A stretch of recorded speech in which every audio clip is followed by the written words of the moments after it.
இந்த வரிசையில் இது ரொம்ப டாப்பில் இருக்கிற ஒரு சர்ச். ஸோ பார்த்தீங்களான்னு சொன்னால் இந்த சர்ச்சின் அமைப்பில் பழைய காலத்து சர்ச். ஸோ இதில் ஹிஸ்ட்ரி நான் கொஞ்சம் வீடியோ தூரம் போக நான் உங்களுக்கு சொல்லுவேன், எங்களோட ஜாயின் பண்ணிடுங்க. எந்த டைமுமே ஆக்கலாத்தான் இருப்பாங்க. ஸோ இதில் ஃப்ரண்ட் வியூ இருந்தால் பாருங்கள் எவ்வளவு அழகாக ரொம்ப ஒன்று இருக்கும். அந்த கிட்டத்தட்ட அந்த பள்ளிவாசலோட மொஸ்கோட அந்த புரை ஷேப்புக்கு அந்த கோபுரம் மாதிரி இருந்தது. நடுவில் ஜீசஸ் கிரைஸ்டோட க்ராஸ் இருந்தது.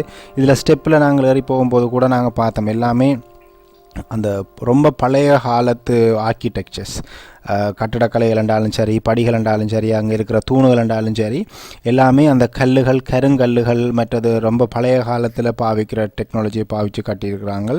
டெக்னிக்ஸ் எல்லாம் இங்கே பாவிச்சிருக்கிறாங்க. பட் இந்த கோயில் அவ்வளவு பெரிய பிரம்மாண்டமான கோயிலாண்டு கேட்டால் இல்லை. பட் ஒரு சின்ன சர்ச் தான். But it is a basilica என்ற நான் உங்களுக்கு சொல்கிறேன். பட் கோயிலுக்குள்ளே கோயில் இருக்கிறத விட கோயிலோட வளவு தான் ஒரு ஏக்கருக்கு பல ஏக்கர்கள் உள்ள ஒரு வளாகுல